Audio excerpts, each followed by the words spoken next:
भारतीय नारियां अपने आदर्श, चरित्र, सत्यत्व, रक्षा और वीरता के लिए संसार भर में प्रसिद्ध हैं। जब भी देश को आवश्यकता पड़ी है, उन्होंने हंसते हंसते अपने प्राण गंवाए हैं।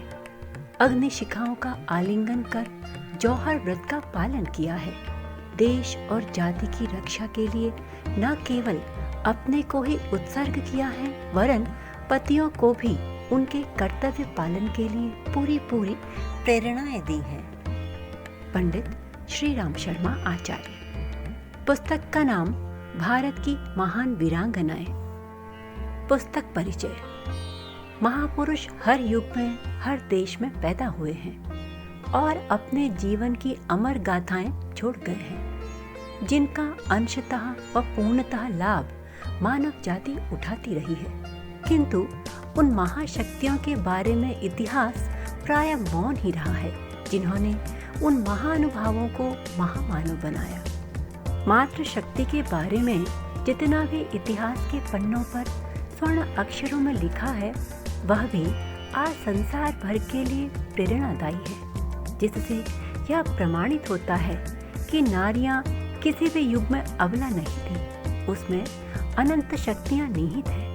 वह किसी भी बात में पुरुषों से कम नहीं है। महारानी कर्मवती, वीरांगना वीरमती, राजमाता जीजाबाई, राजकुमारी रत्ना, बेगम हजरत महल, क्रांतिकारी कामा, शहीद प्रीतिलता और भी कई नाम हैं, जिन्होंने अपनी वीरता, शौर्य, पराक्रम, शासन प्रशासन, त्याग, बलिदान, विद्वता, वक्तृत्व, कला, शोध, आविष्कार आदि जीवन के विभिन्न क्षेत्रों में कीर्तिमान स्थापित किए हैं। जब जब देश धर्म पर संकट आ खड़ा हुआ, तब तब इन्हीं वीरांगनाओं ने हंसते हंसते अपने प्राणों का बलिदान देकर देश की, अपने मातृभूमि की, संस्कृति की रक्षा की है। आपके समक्ष प्रस्तुत है उन्हीं वीरांगनाओं की संक्षिप्त गाथा, जिन्होंने अपना सर्वस्व बलिदान कर इतिहास के पन्नों पर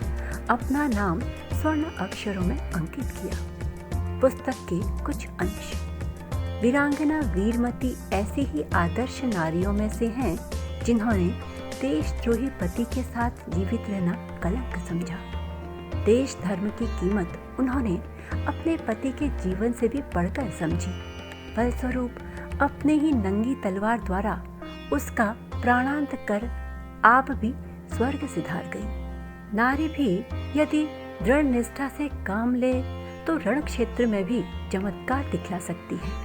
जिस प्रकार सन 1857 के भारतीय स्वाधीनता संग्राम की वीरांगना रानी लक्ष्मीबाई की अपूर्व वीरता देखकर अंग्रेजों के सबसे बड़े सेनापति सर ह्यू रोज ने यह कहा था कि भारतीय विद्रोही दल में अगर कोई मर्द था तो वह झांसी की रानी ही थी।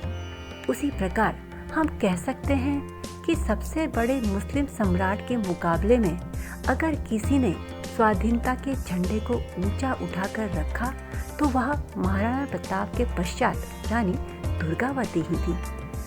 आपत्ति के समय जो व्यक्ति कायर की तरह परिस्थितियों के सामने आत्मसमर्पण न कर कर्तव्य पथ का अनुसरण कर हर बलिदान देने को तत्पर हो जाते हैं, अंततः विजय उन्हीं की होती है। महारानी कर्मवती का जीवन इस सत्य का जीता जागता उदाहरण है। जीजाबाई की छत्र छाया में शिवाजी का युद्धों, संधियों व राज्य कार्यों में थका मन कभी शांत और क्लांत नहीं हो सका। वे उनके लिए शक्ति स्रोत का कार्य करती रहीं। जीजाबाई यों कहलाने को राजमाता थीं, पर उनका जीवन किसी तपस्विनी से कम नहीं था। एक ध्येय को समर्पित होकर अहर्निश निष्काम कर्म योगिनी की तरह उन्होंने जो कार्य किया, वह नारी शक्ति की सामर्थ्य का परिचायक और अनुकरणीय है। ऐसी माताएं जिस देश में होती हैं, वह देश धन्य हो जाता है। इस प्रकार इस वीर महिला का अंत हो गया, पर उसने वीरता का अनुपम आदर्श दिखाकर भारतीय नारियों पर अबला और डरपोक होने के आक्षेपों का पूरी तरह निराकरण कर दिया। इसी प्रकार उन्होंने अपनी शासन संबंधी योग्यता से भी यह सिद्ध कर दिखाया कि स्त्रियों को अवसर दिया जाए तो वे भी सब तरह के सार्वजनिक कार्य सफलतापूर्वक कर सकती है। विजयी अंग्रेज सेना के प्रधान सेनापति सर ह्यू रोज ने उसके मरने का समाचार पाकर कहा कि अगर विद्रोही नेताओं में कोई मर्द था, वह झांसी की रानी लक्ष्मीबाई ही थी। वेलूर नाचियार सम्रांगण में दमकने वाली दामिनी थी, मात्र पुरुष के पीछे चलने वाली अबला नारी नहीं। अतः वह भी पूरे उत्साह के साथ इस क्रांति के अभियान में भाग ले रही थी। उसने तो प्रतिज्ञा भी कर ली कि जब तक दक्षिण भारत से अंग्रेजों का राज्य समाप्त नहीं हो जाएगा, विवाह नहीं करेगी। टीपू सुल्तान उसका धर्म बंधु था। हिंदू और मुसलमान मत के मानने वाले होते हुए भी वे संकीर्ण मना नहीं थे। अपने धर्म को बखूबी समझते थे, क्रांति धर्म को, राष्ट्र धर्म को। कहना न होगा कि बेगम हजरत महल ने देश के लिए जो कुछ किया जा सकता था कर दिखाया और सिद्ध कर दिया कि नारी जब अपना स्वरूप संभालती है तो अबला से सबला बनकर बड़े से बड़ा काम कर दिखाती है। प्रायः शहीदों के बारे में कहा जाता है, शहीदों की मजारों पर लगेंगे हर बरस मेले, वतन पर मिटने वालों का यही कायम निशा होगा।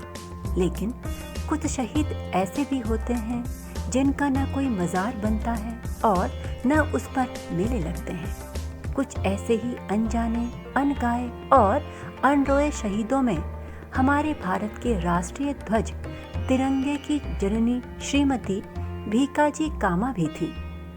पुस्तक के कुछ बिंदु: वीरांगना वीरमती, महारानी कर्मवती, राजमाता जीजाबाई, महाराणा प्रताप की जननी, दुर्ग रक्षिका राजकुमारी रत्ना, बेगम हजरत महल, क्रांतिकारिणी कामा, स्वतंत्रता सेनानी शहीद प्रीतिलता।